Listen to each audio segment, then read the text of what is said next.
And once again, I'd like to welcome you all back to another episode of Patrol and Performance. And I'm your host, John Shaft. And in this next video, we're going to be riding along with Jonesboro P.D. That's going to be Jonesboro of Arkansas. And this PD officer come upon a motorcycle, a cyclist, and he do what most cyclists tries to do. He's tried to outrun the police, even though this particular cyclist had a female passenger on the back of the bike with him as also. And it was later found out that this female passenger is not only his girlfriend, but is also pregnant. And I say that for a reason. Let's go ahead and get into this video. And afterwards, I will come back and give you my commentary. And we're going to be joining Jonesboro PD officers in pursuit of a motorcycle driven by two individuals. Looks like it'll be a white male and white female. This is Jonesboro, Arkansas. And as soon as he just lit it up. Motorcycle fleeing from me. Oh goodness, terminated. I'm not pursuing. So the officer has terminated his pursuit. He's headed east on Nettleton. It's a black bike with white graphics with two people on it, a male and a female. Female had a backpack on. Stupid motherfucker! Stupid people! You're not right, you can tell you. He'll kill himself. So at this point, the officer has terminated his pursuit. Hauling tail east on Nettleton. And I'd like to welcome you back to another episode of Patrol and Performance. And I'm your host, John Shaft. Hang on to your hats with what you're about to see.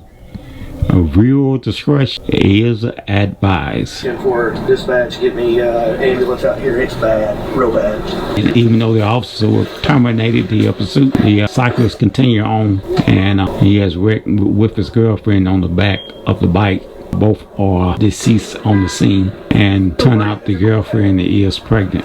Dispatch, both subjects are barely breathing, and it does not look good. Hey, I think she might have just stopped breathing. Are you okay? Dispatch, give me a corner. The white car was? Where's this person? Let me get your driver's license, your insurance. Are y'all okay? Yeah, I'm fine. You're okay? Can you tell me what happened?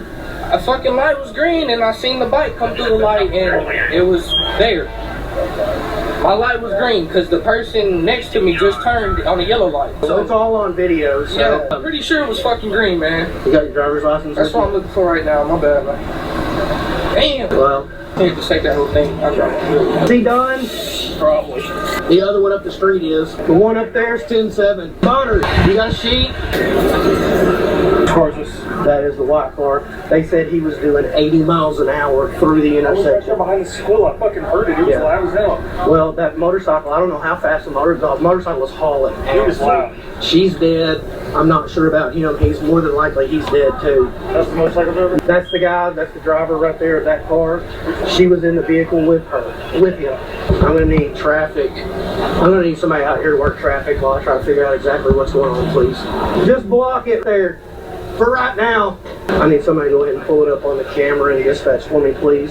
Dispatch, go ahead and get Reconstructionist on the phone. It's going to be Mike Bush or George Martin. Dispatch, go ahead and get CID as well, please.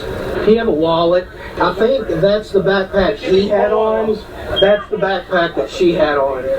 So this is the driver. No, this there is the driver right there in the tank top.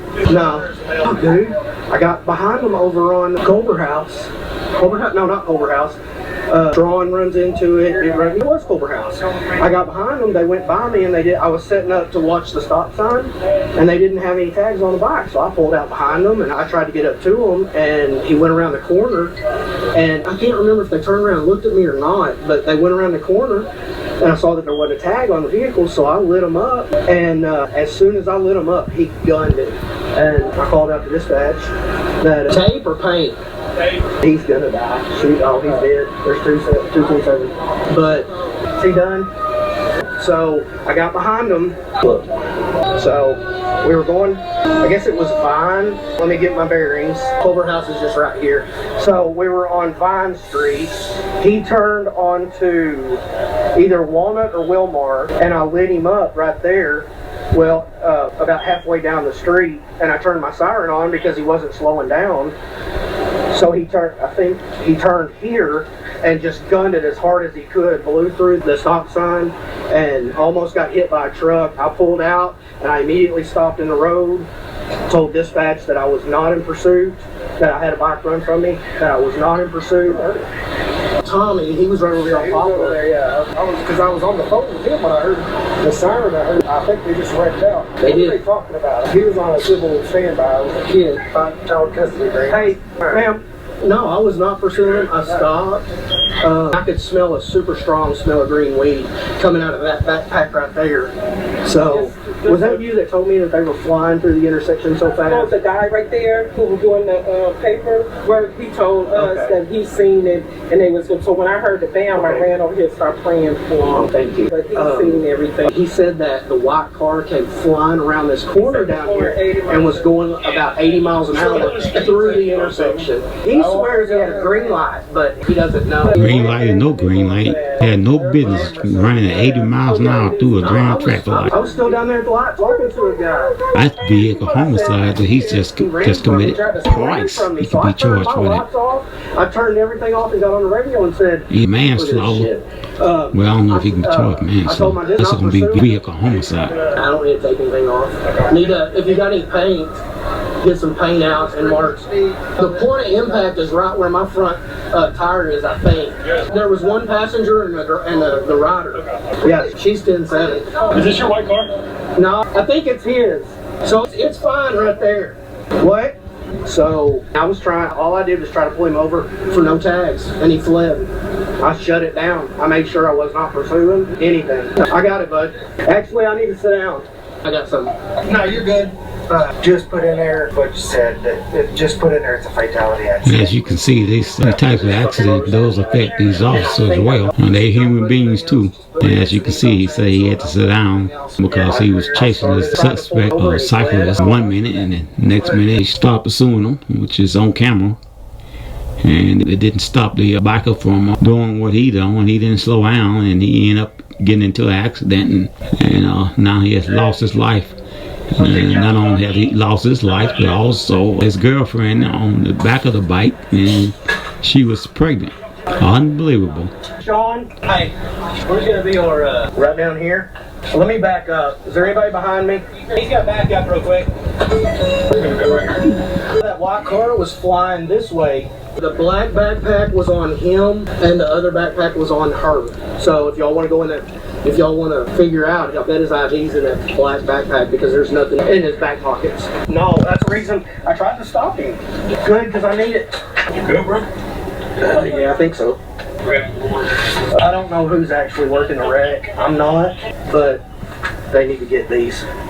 Are you in backpack search? Not yet. Wait till CID gets out here because we gotta. I don't want anything to. Granted, he's dead. He has no expectation of privacy. But wait till he in there. It's fine.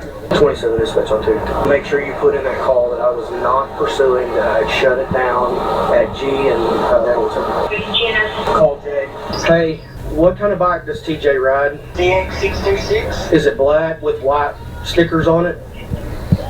Yeah. Fuck, dude. He just ran from me and T-boned a car. He's dead. If that's him.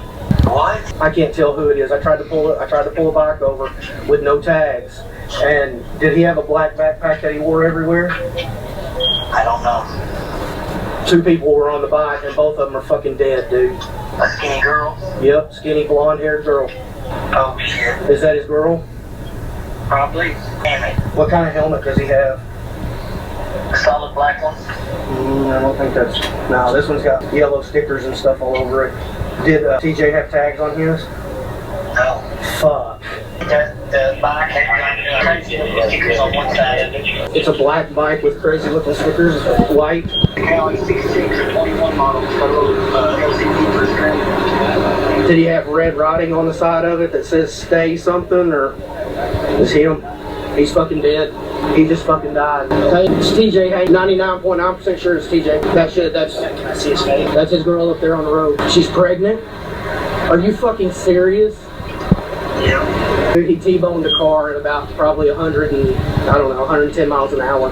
Pendleton and Flint. Yep, it's him. He's dead. God damn it. John, I fucking know him. I gotta go, bro. I'm sorry. Me too. I'm still recording, dog. 193. Spray for you. Will you do me a favor? Yep. Will you go get me a red Gatorade? Or something. Like, I don't know if I'm gonna have to go. I'll take care of that part with you. She's fucking pregnant. It's TJ Haney. TJ, you know we Know him real well. Oh, really? I let him ride my motorcycle probably a month ago. Aprilia. Yep. We got mutual friends. He's been in shit tons of trouble. Really? He survived a motorcycle wreck 6 months ago. They spent a month in the hospital. Did you know the female? Did you know the girlfriend? I don't know her, but I just found out. I just called a buddy of mine who's our mutual friend, and he said That is definitely him. he described his bike to a T. Really? Okay. We'll look at that backpack, see if we can get that. No, not yet. Not until seated. Not till There's no actual registration return at East State Highway, Maryland. There was a VIN code that was. ask Sean, make sure I'm not going to have to go do any piss tests or anything like that, because I don't want to fuck anything up, because I was not pursuing. I just tried to stop me. In the call, please. It is Thomas, and then the female is Willow. I don't know if you know Willow Cersei or not. I know Thomas better. And again, you are viewing another episode of Patrol in Performance. I want to give a shout out, credit to this YouTube RHN Cash for this video. Yeah, I honestly couldn't even tell you what color the light was. The motorcycle ran it. And I know they were speeding, I don't know how fast, and I know the white car was speeding through, and Sorry, bud, that's my wife. And once again, we're coming at you with another video. Only this time we was in Arkansas with Jonesboro P.D. And if I didn't say it before, I say it now. I think I did say it during the production of this video. And that is viewer's discretion is advised in this video.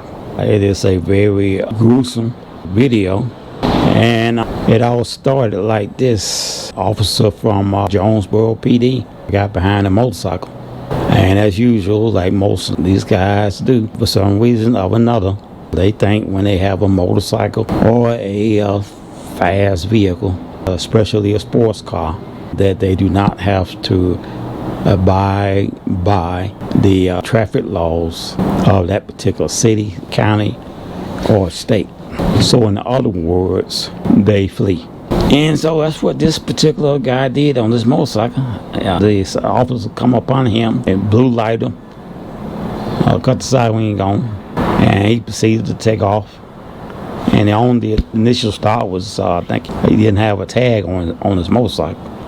That's all the stop was, no tag. The penalty for no tag is a citation or a warning. It just depends on the discretionary of the officer involved, whether or not he's going to give you a ticket, give you a written warning, or either a verbal warning. And so this guy on this motorcycle, he decided to take off with his pregnant girlfriend riding in the back of him, back of the seat, hanging on to him. This clown decided he wants to take off and run from Jonesboro P.D. It wasn't Arkansas this time. It wasn't Arkansas State Patrol. It was Jonesboro P.D. And so the officer went through one intersection, and that intersection was so dangerous, he immediately called off the chase. The guy ran up and over a small incline or embankment or sidewalk or whatever you want to call it, and then he darted out in front of the ongoing traffic going the opposite direction. They had legal right. He almost got hit then, but he happened to survive. The officer called off the pursuit, turned off his lights, turned off his emergency equipment, and he radioed in the travel direction of the bike. And after the light changed, the officer was proceeded through the lights, obeying all traffic laws, and in a non-emergency travel, if you would. In other words, he was traveling or rolling in the direction of the bike in a non-emergency manner. And lo and behold, he come up on its accident. And even though he had called off the pursuit, the biker didn't slow down. So the biker actually reached the next intersection, went through that intersection, and at the same time, another vehicle was coming through this intersection. And this particular driver claimed he had the right of way, saying that he had the green light. He said, I looked up and I come through the intersection, and I look up and there's this bike board. We collided. The only thing is about that story is that the guy that was traveling in the car, four-wheeler, was a young kid and traveling at over 80 miles per hour. So said the witnesses that actually saw the accident. They said this car looked like he was traveling at least 80 miles an hour. And so, first of all, why would you be traveling 80 miles an hour and you're not on the interstate? You're coming down through a city. It don't matter whether traffic light was green or not. You had no business at all traveling at 80 miles per hour. And so the officer arrived on the scene to come upon total chaos. The bike was all mangled and torn up into many different pieces.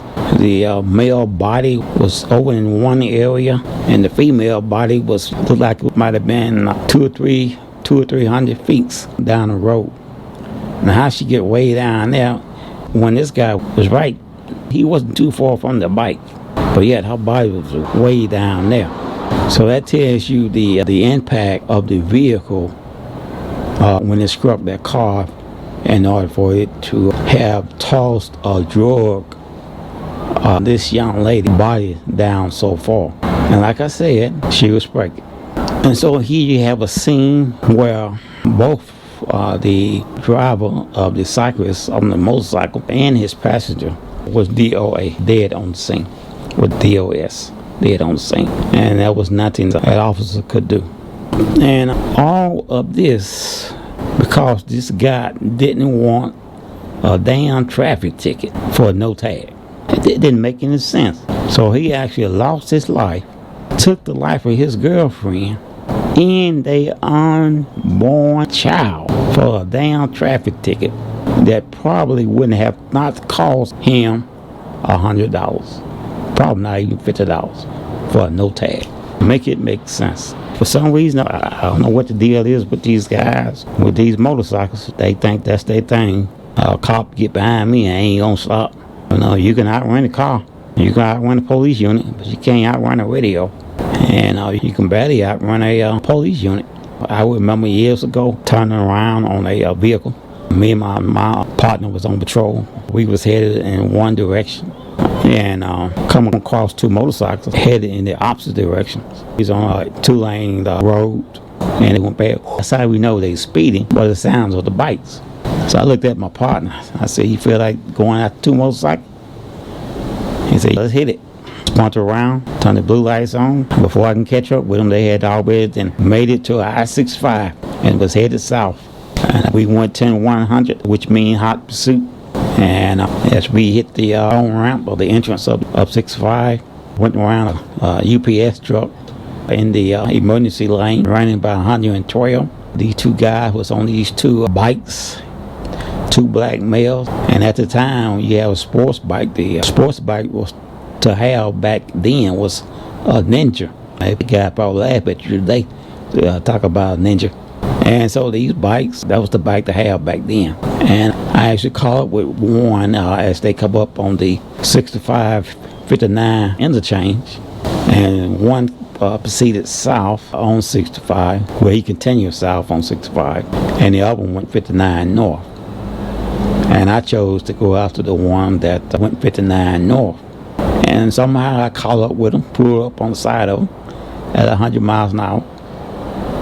And I was looking over at him, telling him I was doing this, telling him to pull over. He said, and he was running 100 plus miles an hour. He was going to take off again. He was already running 100 miles an hour. I took my car, brought it over like that, then brought it back. And I brought it back over again, close to him, and I brought it back. His eyes got big like this. He said, "I did this again." He said, he took off again. At that time, when I hit the gas like this and come back, my wheels lost traction.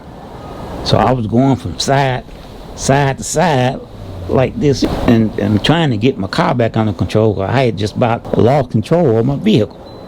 With the lights going, siren going, I could look in my rearview mirror and I could see the traffic back there looking. They were way back there looking. I know they could see because they was lined up, just stopped, just looking. And while we still rolling, by this time we probably slowed down to about 80 or 60 miles an hour. Finally got the vehicle back under control. I'm lucky I made it to be an old man. I got back in behind the vehicle, behind the motorcycle, and we went through downtown Birmingham, got off the interstate, and we was running through traffic lights about over 80 some miles an hour. We come around this one traffic light, made this turn. There was an ambulance. Ambulance was sitting there.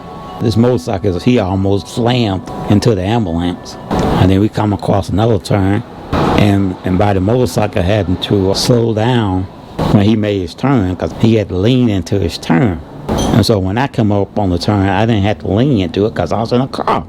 So I swung way out, and I just one of those halfway 360s, swung way out, and then I brought it back over. And by this time, I was up on the side of him, and just about probably a car length, not probably half of the car length in front of him. I brought my vehicle over on him. He laid down his bike, got up. Then we had a foot pursuit. My partner jumped out of the car. I put the car in park, and then I went and I hit my partner. I come around my partner, I ran him. My partner had a Glock back then. I had a nickel-plated 357 Smith & Wesson, and it was a big gun. You guys ever remember Dirty Harry? That's the kind of gun I had. And I kept it shining. So the black male, he ran up the alley, and me and my partner, he was probably about, probably a good probably 100 foot in front of us. And I looked around Birmingham. My dispatcher had called in 10100, and then so all calls, such unit was 10100. And by that time, the city officers got involved because I worked for the county. So the guys, my bag up for the county, they was like way back there because we usually don't come into the city unless we're going to the jail. And so Birmingham P.D. there was about 10 city police officers. All of a sudden I heard boom, I was running into each other. Man, they was running into each other. And by the time I got halfway up the alley, I drew down on the suspect. And the PD officers called with me and my partner. And the suspect gave up. And I asked him later on when I was talking to him, why did he give up? Because he had such a head start on us. And heck, I'm not but 5'8". This guy was probably about 6'2". So he had some long legs. I couldn't have called him if I wanted to. But he told me he stopped. He didn't stop for my partner. My partner had a nickel-plated 9mm. Not a nickel-plated, but he had a Glock 9mm. But I had a nickel-plated 357 Smith & Wesson.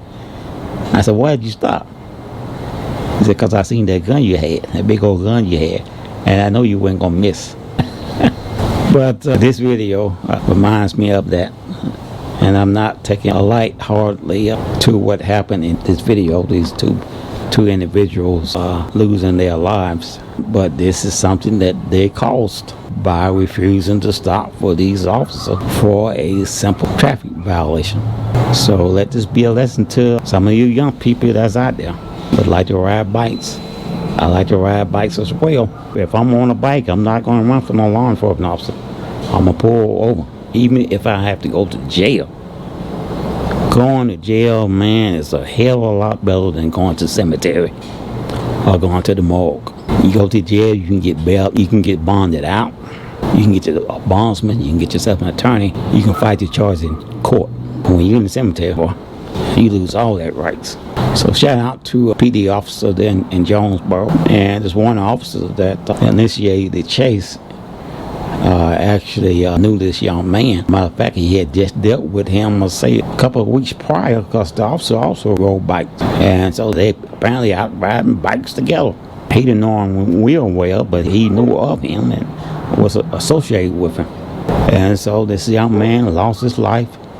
And not only did he lose his life, his pregnant girlfriend also lost her life as well. And like I said, this is bad. Very bad situation to be in. But hey, my prayers goes out to this family, and it goes out to these officers too, as well. Because these officers, man, they see this stuff, and it might happen to somebody else's family, and they only have to deal with just that incident that happened to their family member. But these officers, man, they have to deal with this kind of stuff all day long, multiple times of a day. And it takes some strong individual to have to deal with this kind of job day in, day out. So again, kudos to those officers. Hopefully he's okay, because he was very shook up. Well, that's going to bring an end to this video. Again, we thank you for watching and tuning in to the channel. And we ask that you would continually to support the channel. Something about liking, sharing, and subscribing. And don't forget to hit that notification button so that you will know when we are doing a upload. My neighbor Pitbull, he like to cut up and be very vocal when he see these geek monsters walking around here. But we'll see you guys in the next video. And again, we thank you for watching.